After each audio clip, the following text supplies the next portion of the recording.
How many of you have, if you're old enough, when it comes, the word evangelism is a little bit of a scary word. It's not like a fun word. When you think about being a Christian, or when you think about having a Christian share their faith with you, this is what we call this word evangelism. It comes from a Greek word. You don't necessarily care about the background, but it's like this opportunity where you're talking to someone specifically about Jesus and about the gospel, and you're hoping for some sort of response, some sort of decision. And it is really a fraught interaction. I'm old enough, and we don't really do this anymore, but I'm old enough to remember a time where a lot of Christians would get together, usually on a Saturday morning, and they would go door to door in neighborhoods, and they would knock on people's doors, and if somebody was home, the person would open the door, and they would say, "Hi, I'm so-and-so. I'm from the church. I'd like to invite you to church. I'd like to talk to you about Jesus sometime." Now, how well do you think that went? On a scale of 0 to 10, 10 being an awesome interaction, what were most of the interactions? Like a -5, usually. I've heard crazy stories. This never happened to me, but I've heard stories of guns being pulled on people. People don't want you to show up at their door. This is true now. Like when we get door-to-door salesmen, I'm a little different, but my wife does not like door-to-door salesmen showing up unannounced. She'll tell the kids to pretend nobody's home. Quick, turn off the lights, hide, everybody crouch down behind the couch. We don't want them to think that we're here. I usually don't mind. You have a little bit of a conversation. You tell some poor kid who's just trying to make a few dollars, and you tell him, "Hey, good luck. We don't need whatever, solar panels or whatever it is." Although the solar panel guy that we had recently was good. That was tough to get out of. He was good. But this idea of evangelism is tough. It's a tough interaction to have, to say something that's so important to you that you want to share it with someone else, but you don't want to mess it up. It feels delicate and it feels fraught, and you feel like you've got to do the right thing and say the right thing. And it is delicate and it is fraught, but maybe we're overthinking it. Our mission as a church family, as a church, is helping everyone take their next step closer to Jesus. That's our mission. And I know some of you are like, "Well, I didn't sign up for that." If you're part of this church, you're signed up for it. We signed you up. You got voluntold. This is your mission too. This is everything that we're trying to do. Is we know there are people in the world who long for what Jesus has to offer, and then maybe they don't know that it's Jesus that's offering it, but they long for that. They long for that sort of purpose and fulfillment. They long for the freedom that they can experience in Christ. They long for that, even if they haven't articulated in those ways, and we know that. And we've got friends and family and loved ones and coworkers and neighbors that we care deeply about, that we want them to take their next step closer to Jesus. We may not be hitting a home run or a grand slam, getting them all the way home, but we just want them to take their next step closer to Jesus. That's our whole thing. So last week, we talked about this, and we asked you to ask the question, who is your one? We want to help everyone, but who is your one? Let's just start with one, because if you walk out in the world trying to help everyone, it gets overwhelming real quick. So who is your one? Who's the person that God has placed on your heart, God has given you relational influence with? Who is the person that you can help? And maybe that person is related to you. Maybe it's a spouse. Maybe it's a husband or wife. Maybe it's your toddler, and you're guiding them into their next steps closer to Jesus. Maybe it's a coworker. Maybe it's someone who grew up in the church. You still have a connection with and they've walked away. But who is your one? We're in a series called Closer to Jesus, and we're exploring the Gospel of Luke. This is week 3. If you haven't been participating, that is totally okay. We'll get you caught up. Luke is laid out in 3 sections. In the very first section, everything that happens takes place around the Sea of Galilee. Every story takes place around there. So all the cool stories that you know. Jesus walking on water, Sea of Galilee. That was the water he walked on. Jesus calming the storm, Sea of Galilee. Jesus' sermons that he was preaching on the shore, Sea of Galilee. Jesus calling the apostles, they were all Galileans. Jesus himself was from that region. It's all Galilee. So the first part of Luke, this big chunk of Luke, all takes place in the Sea of Galilee. Now, from the Sea of Galilee, there's this river that flows down all the way to Jerusalem and through Jerusalem into the Dead Sea. And the rest, the third part of Luke, takes place in Jerusalem. All those important stories, and of course, the Last Supper, the thing that we just celebrated together, that was established in Jerusalem. The crucifixion, the resurrection, that was all Jerusalem. Jerusalem was this central place that all these things were happening. But there's an in-between in Luke. And in the middle the middle of Luke takes place in the middle of the map. It takes place in the middle of the story. The middle of Luke is a road trip. It's a road trip, literally from Galilee to Jerusalem. It's 10 chapters of a road trip. It's pretty interesting. In fact, it starts in Luke chapter 9, verse 51, where it says Jesus, his internal clock went off, and he said he knew the time approached for him to be taken up to heaven. Jesus resolutely set out for Jerusalem. And then you get all the way to chapter 19, verse 41. It says, as he approached Jerusalem, I mean, every step is taking him closer to this destiny. And as he approached Jerusalem, it says that he wept over the city as he saw it. These feelings of intense desire to draw this community into relationship with him. And he knew so many people were going to reject him. In fact, in Luke, Jesus wept in other places. Jesus wept is famously the shortest verse in the Bible. But in the book of Luke, this is the only place it talks about Jesus expressing these kinds of emotions, weeping. It's a road trip. When I was doing youth ministry, we did a lot of road trips. The parents of this church trusted me with their children to load them up in a van to make sure that they were all buckled and there weren't any hijinks taking place in the seats, and we would go places. We would go to the Mall of America. We would go to the other side of the cities. We would take them to Sky Zone, but sometimes we'd take them on long road trips. Sometimes we'd go as far away as Duluth. Once in a while, we'd go all the way down to Arkansas. One time, we took a 17-hour road trip from here all the way to Gatlinburg, Tennessee for a big conference. So we did all these road trips, and let me tell you, if you're in a van with a bunch of teenagers, stuff happens. It doesn't go like you planned. For example, on one road trip, one of our students broke the passenger side window of the van in the front seat in February on the way to Duluth. It was a little cold. We had to have them put on their winter gear. Yeah, they may or may not still be in the room. I think one of the low points, like I'm an efficient road trip kind of guy. Like I like to get there.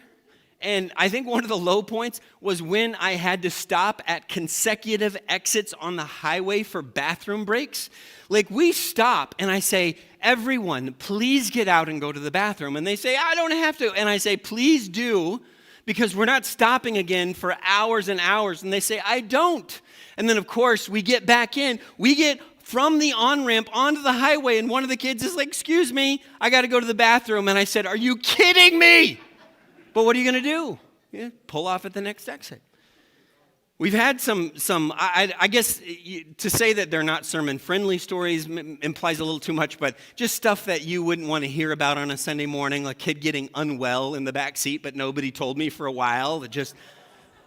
Yeah, see, that's why I wouldn't bring it up on a Sunday morning. So if you're offended about that, I didn't bring it up. It's about a 4-day walk from Galilee to Jerusalem, just at a normal, typical walking pace if you're taking a straight line. Jesus evidently doesn't have my desire for efficiency.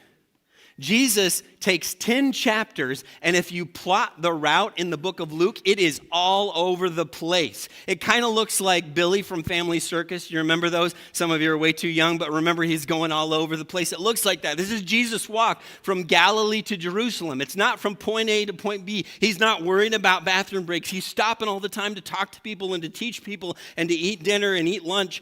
Speaking of Presley, I asked him if I could tell this story, but Presley a while back was visiting his family. His family lived down in Paragould, Arkansas, and he was coming back up, and he was trying to make the entire trip on a Saturday. And he's by himself, and he doesn't like flying, and he doesn't like driving, and he doesn't like traveling, and so he's just kind of losing his mind on the trip, those of you that know Presley. So he'd call me every so often. So he calls me at like 9 a.m., and I'm like, hey, how's the trip going? He's like, well, I left about 5 minutes ago, so far so good, and we chatted for a little bit, hung up. He calls me, I don't know, maybe at noon, and I'm like, how's it going? He's like, well, I'm about 60 miles out of town now, and I'm like, what? You've been on the road for 4 hours? How have you only made it like 60 miles? And he proceeds to tell me that he had stopped multiple times to go thrift store shopping You've got like a 12-hour drive, buddy. Later, he calls me in the day, it's like 2 o'clock, and he's like, now he's like 100 miles away, and I'm like, I'm losing my mind for him. I'm like, I don't think you're going to make it back at this rate. This is bad news. What happened? And literally, and I specifically asked him if I could tell you this, literally, he's just so bored on this trip that he pulled over in some town in Missouri and got a haircut. Have you ever heard of a person getting a haircut on a road trip? You have not. Oh, man. Okay, there's 2. All right, you and Presley should travel together. You would never get anywhere. It's crazy.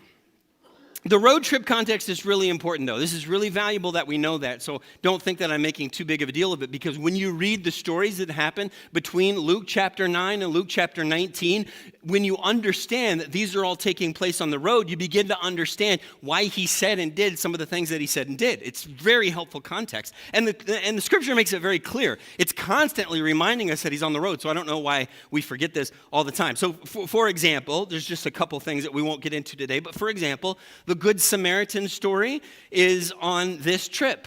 So Jesus is walking down the road, and he's telling this story about who really is someone's neighbor, and he tells a story of a guy on a road trip that gets ambushed by bandits and beat up and left for dead. And 2 righteous people who should have stopped to help their fellow countrymen were like, no, I'm trying to make good time here. They're trying to be efficient on the road trip, and they pass the guy by. And one guy who you wouldn't expect to stop because they were technically enemies stops and help him. It's a road trip story. The prodigal son is a road trip story that Jesus told on this road trip. A boy who strikes out on his own, ditching his family, and goes on the road to try his own hand at life, and it doesn't make it. And his dad waits by the road looking for him to return. It's a road trip story. It's so cool. The narrow door that leads to life. You remember Jesus talked about that path, that narrow path that leads to life? He told that story here, and you can imagine. He's like, hey, if that path over there doesn't get you where you're going, it doesn't matter how good it looks. It doesn't matter how well lit and wide it is. It's not headed the direction you want to go. You can see why all these stories make sense in this section. Some of the most profound lessons on discipleship in the Gospel of Luke are told on this road trip. I want you to see the very first thing that happens on this road trip. I love this because it's so typical. This is Luke chapter 9, verse 51. So Jesus, at the time had approached for him to be taken up to heaven. Jesus resolutely set out for Jerusalem. So he set out on the road trip. Verse 52, and he sent messengers on ahead who went into a Samaritan village to get things ready for him. Now, it's a little different than how we would road trip. That would be pretty cool if somebody, hey, go get a reservation at the restaurant for us, make sure the gas station is open, that would be pretty cool. But this is how Jesus did it, sent messengers on ahead. But, verse 53, the people there did not welcome him because he was headed for Jerusalem. There's this animosity between the Samaritans and the Hebrew people. Verse 54, I love this. When the disciples, James and John, saw this, they asked, Lord, do you want us to call down fire from heaven to destroy them? But Jesus rebuked them. Then he and the disciples went to another village. Lord, should we firebomb them for not letting us stop on this road trip? This road trip is not starting off awesome, by the way. It's like having a flat tire right out your driveway. I want to give you, in this section, Jesus reveals a lot of truths about discipleship, but I want to zero in on 3 truths that will help us help others take their next step closer to Jesus. That's the 3 things I want to look at, because you have that one person, you have someone God has placed in your life, placed on your heart, placed on your mind, placed in your worry, and you have that person that you want to interact with, you want to draw them closer, a parent, a child, a sibling. And there's 3 lessons Jesus teaches throughout this section, and he repeats them several times. We're not going to look at all of them, but he repeats them about helping them take their next step closer to Jesus. So here we go. Number 1. There will always be good reasons not to be on mission. There will always be good reasons not to be on mission. When I am, as a dad, as a husband, when I am ready to go somewhere, I am ready at that moment to go somewhere. So, for example, when I say, hey, kids, it's a free Saturday, let's go to the mall, let's go to a park, let's go for a walk, I'm ready right then to go. I don't mean like, let's schedule this down the road. I mean like, let's leave the door right now. My family is not wired that way. And I don't know why this is so different. One of my children, who shall remain unnamed, when I say, hey, let's go for a walk, let's go to the store, let's even just go to Target. By the way, I like going places. This child will say, oh, yeah, that sounds great. I would like to go. I will go with you. I just need to do a few quick things first. And then I'll be like, okay, well, I was ready to go now, but okay. And then they'll say, yeah, I just need to do a little bit of homework, and then I'm going to make lunch. I'll probably take a nap, run a few errands. And I'm like, no, I'm ready to go right now. I'm ready to go. I'm not ready to wait. I'm not telling you hours from now. Let's go right now. I want you to think about that. Luke chapter 9, verse 57. This is the very next verse after what we just read. As they, Jesus and his disciples, were walking along the road, a man said to him, I will follow you wherever you go. Note, he is on his way from Galilee to Jerusalem. He is on the road trip. And a gentleman comes up and says, I will follow you. Well, that's great. Join the entourage, man. Let's do this. Let's get on that road. Come on. And Jesus warns him, by the way, foxes have dens, birds have nests. And maybe he's looking around at the wildlife around him. But the Son of Man has no place to lay his head. This isn't going to be a fun trip. Verse 59, he says to another man, hey, you follow me. But this other man says, first, let me go bury my father. Jesus said to him, let the dead bury the dead. You go and proclaim the kingdom of God. Verse 61, still another said, I will follow you, Lord, but first let me go back and say goodbye to my family. Jesus replied, no one who puts a hand to the plow and looks back is fit for the service in the kingdom of God. Now this passage is very troubling to people. They read that and Jesus seems heartless, doesn't he? Not letting a guy bury his father? That's heartless. Let the guy have the funeral first. And I get it. It seems heartless. Not letting the guy say goodbye to his family? No, we're going right now. That seems heartless. I mean, a guy's dad died. But I want you to think about what's happening. Jesus is already on the road. He's already begun this trip. He's on his way to commit the greatest act of loving self-sacrifice that will transform the history of the world from that point forevermore. And this guy's like, hey, can you hold up? I got a few things to take care of first. And Jesus is like, no, we cannot hold up. It is time to go now. And you can see why Jesus is a little bit more definitive than this guy is. I just need to wait till my dad's funeral is over. I just need to take care of a few things first. I just need to go situate some stuff with my family. And I'm sure Jesus was like, look, buddy, I'm really sorry about that. I'm really sorry that your dad died, but this train has already left the station. And see, the deal is when you sign up to follow Jesus, we're signing up for his schedule. We're signing up for his purpose. We're signing up for his plan. We're signing up for his mission. We're not just spectators. There's no trial version. There's no probationary period. There's no, I'll go with you a mile or two. No, you're joining the mission. Paul says when you're running a race, you run in such a way as to get the prize. See, it's not that our excuses aren't good. They're just not valid. They're just not valid. Can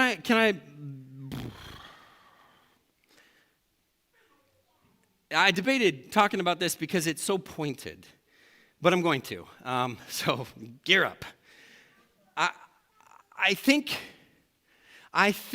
we have so watered down the Christian faith, the Christian walk, that we make Christianity conform to our lifestyle and our schedule.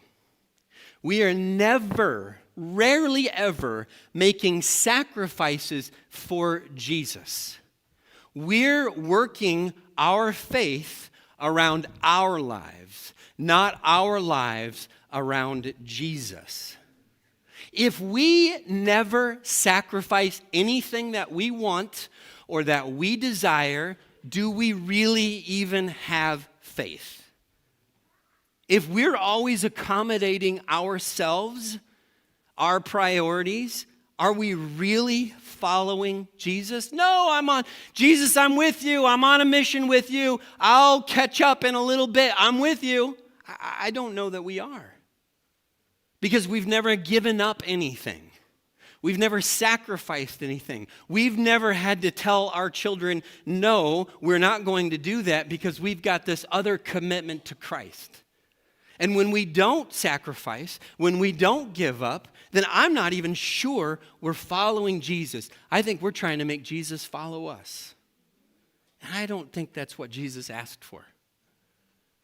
I'm sorry, man, that your dad's dead, but we're on mission. Let's go.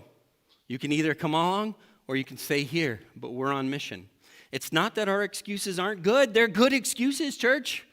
They're just not valid. Are we on the road? Are we on mission with Jesus or not? Number two, the next thing Jesus teaches in this section.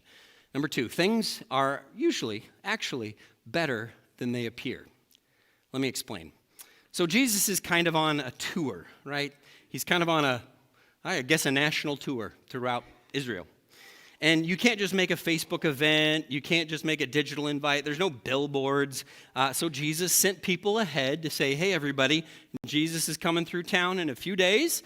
We want you to be ready. If you have anything for him, questions for him, a place for him to stay, we just want to make sure everything's ready. So he gathered 72 of his disciples. He split them up into pairs of two, and he sent them out on this road trip ahead of him to prepare. By the way, what does that mean about how many places Jesus expected to stop on the way?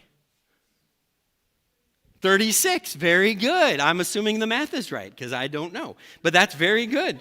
I think he was planning on stopping at 36 places. I have an armchair sociologist's opinion. This is not educated, but it is opinionated. Christian traditions used to be more ingrained in the cultural fabric. Now, I'm not saying this is good or bad. Whether you think this is good or bad is beside the point. But lots of people feel like there is so much difference in our culture today than it was a few years ago. Sometimes they're bemoaning that fact. Like, I wish things were like they used to be. Some people are like, I think there are some things that are quite a bit better than they used to be. So I get that. But Christian tradition, whether or not it was Christian faith, Christian tradition used to be woven into the fabric of our daily lives, whether people were Christian or not, a lot more than it is now. I think we can all agree on that, as Western Americans. For example, lots of businesses used to be closed on Sundays, lots of businesses. And now it's just Chick-fil-A, right? I mean, there's a few others, Hobby Lobby, I guess, but lots of places used to be closed on Sunday, right? Some of you, if you're old enough to remember, like, oh, you had to get things done Friday, Saturday, because Sunday the place was going to be closed. Yeah. I'm old enough to remember there were people who wouldn't do things like mow their lawn on Sunday because they were like, I don't want to work, and there's a whole confusion about what really is the Sabbath there, but whatever. Some of you are old enough to remember, and I'm not, I apologize, but you're old enough to remember that through the 60s and really even into the early 90s, I was reading places like Walmart and Target used to be either closed on Sundays or they had restricted sales. You couldn't buy certain things on Sunday because they didn't want you doing certain things on Sunday. It was just kind of part of the cultural fabric. Some of you are old enough to have attended a public school in Minnesota where the principal started off the day in prayer for the school. Some of you are old enough to remember that. That's changed by a Supreme Court decision a long time ago. But you're old enough. Again, I'm not saying good or bad. Some of you are like, I didn't like that. Whatever. I'm just saying it's different. Did you know in Minnesota it was illegal to hunt on Sundays until 1994? That might have been more wives than husbands, I don't know, but it was illegal. Wives were like, sorry, honey, it's illegal. I'm going to call the game warden. Or spouses. I know women like to hunt too. Most communities wouldn't think of scheduling stuff on Sundays, or if you go further back, even Wednesdays.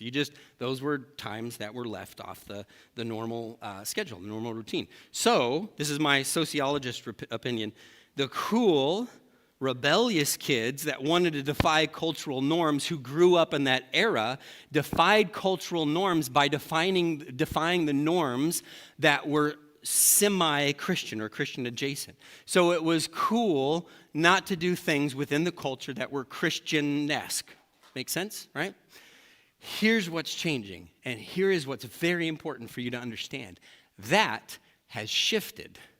Today, the cultural norms are not specifically defined by Christianity.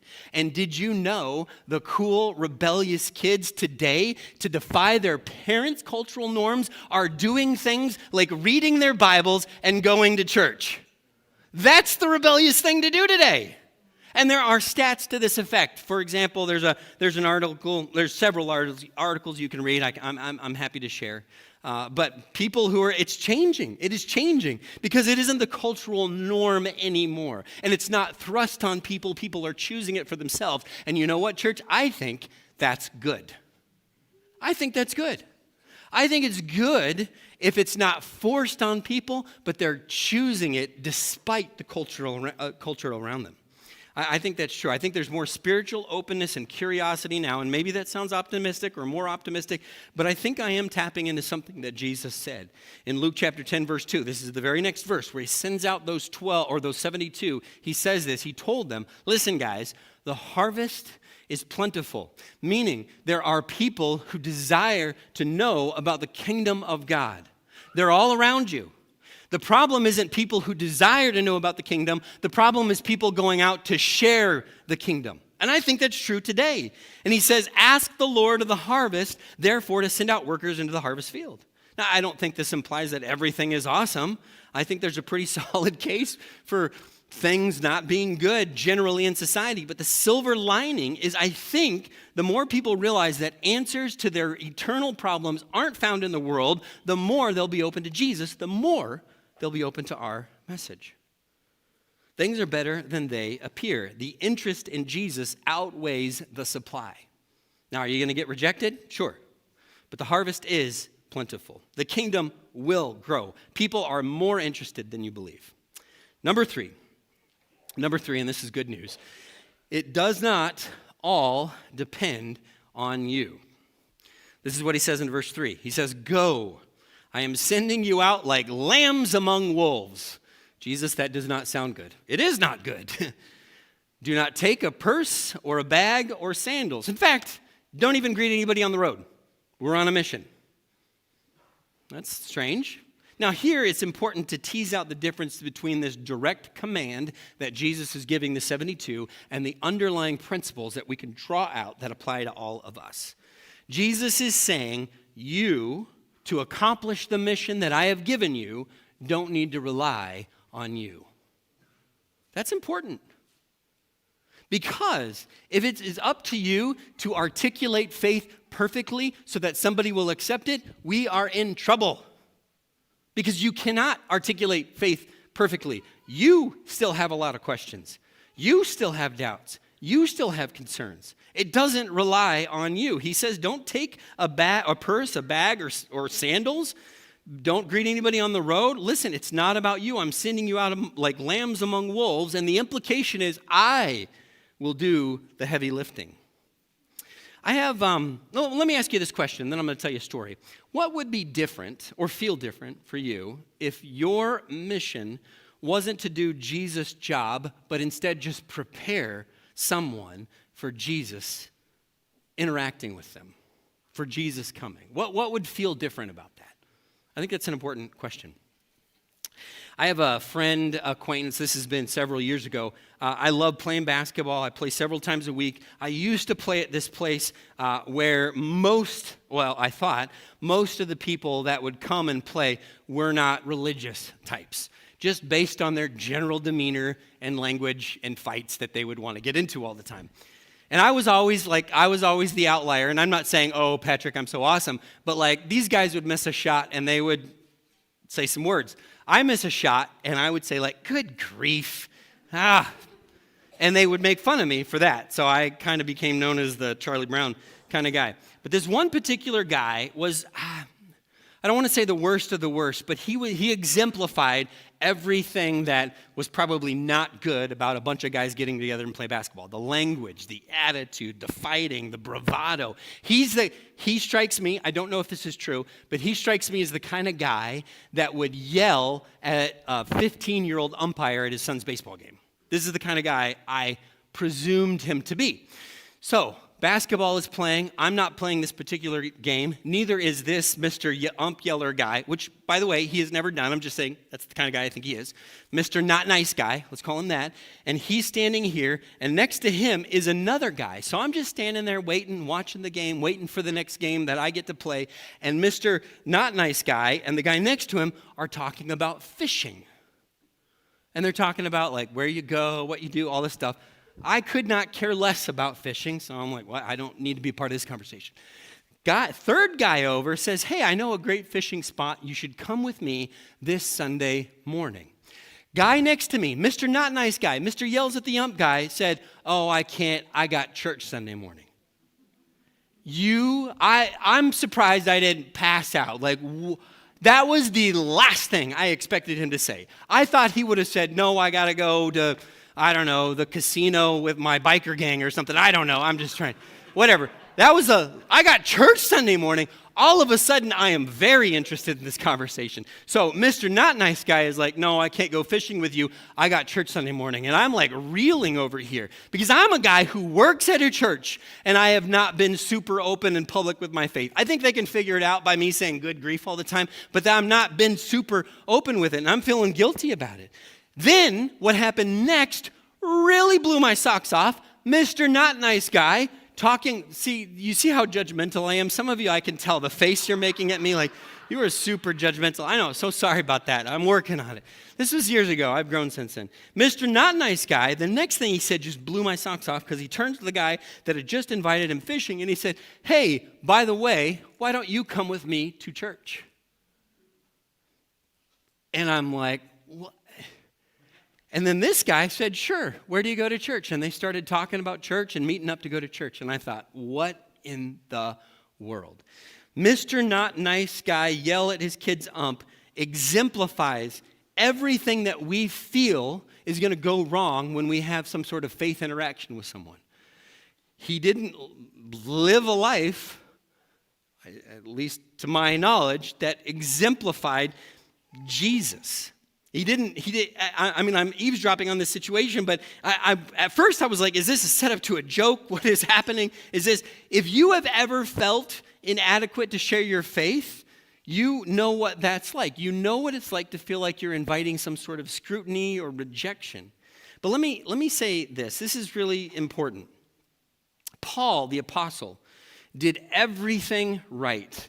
He knew all the right answers. He made all the right moves, and he still got rejected at times. Jesus knew all the right things to say, and he still got rejected sometimes.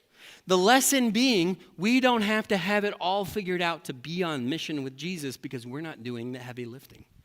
It's not about us. There will always be good reasons not to be on mission, but things are better than they appear because it doesn't all depend on you. We're going to wrap up with this story. There's a story of a guy named Zacchaeus, and the story of Zacchaeus shows up right at the end of this road trip. So Jesus is what is essentially the last stop before he gets to Jerusalem. And a lot of you, if you've grown up around the church, you know the story of Zacchaeus. Zacchaeus was a wee little man, right? Yeah, you know it, yeah. He's Irish, I guess. Zacchaeus was a wee little man. And this is the perfect story to end this section. It's so good. It fits everything we've just been talking about. I just want you to think through it. We'll read it briefly or read sections of it briefly. This is Luke 19, verse 1. Jesus entered Jericho, and he was passing through. That was the plan. He was passing through. A man was there by the name of Zacchaeus. He was a chief tax collector and was wealthy. He wanted to see who Jesus was. Now remember, Jesus had sent those 72 on ahead, so somebody had come to Jericho to tell him, hey, Jesus is coming. And something about what they said or Jesus piqued Zacchaeus' curiosity. He's a tax collector. He had gone all in with the Roman Empire. He had put in his lot, his life's purpose, his significance on accumulating wealth and the power of the Roman Empire. And something about that was leaving him empty enough that he wanted to figure out, who is this Jesus guy? And when Jesus' messengers come along, maybe they came along at the right time, maybe it was something they said, but when Jesus shows up, Zacchaeus wants to know more. So just understand, this is important. This Zacchaeus has there's something happening before Jesus gets there. The Spirit of God is doing something in the life of Zacchaeus before he gets there. So when those two messengers come along, the ground has already been tilled to some degree. The foundation has already been laid. They just have to come in and tell people what's happening. Jesus is coming. And Zacchaeus is interested. And you know what he does, right? I love this, right? Second half of verse 3. Because he was so short, he could not see over the crowd who had lined up to see Jesus. So he ran ahead and climbed a sycamore fig tree to see him, since Jesus was coming that way. And I think we know the rest of the story. Jesus was walking down the street and he's like, there's a guy in a tree. Did you guys see the guy in the tree? Anybody see the guy in the tree? Yeah. And he stops to talk. He was just passing through, but he stops to talk to the guy in the tree. Because that guy in the tree wants to catch a glimpse of Jesus. Doesn't know him, doesn't know anything about him, but he knows that there's something more to this life than power and wealth. He's looking for something more. See, you and I, first of all, we need to be the type of people who will climb a tree to see Jesus, to go all out to see Jesus. But that's the people we're looking for. We're looking for the people that Jesus is already working in, already helping, already drawing to himself. And then we just get to be the person that escorts them a little further. That's all we're asking of any of us in this church. We're just helping people take their next step closer to Jesus. People are curious about Jesus. You know people who are curious about Jesus. If Jesus was coming along, they'd be climbing trees to see him. We just want to help people take their next step. So who is your one? We're going to sing in closing. I'm going to invite the praise team back up on stage. We're going to sing a song called Death Was Arrested. It's a good song, different lyrics than maybe sometimes what we're used to, but it's a good song because it talks about the gospel.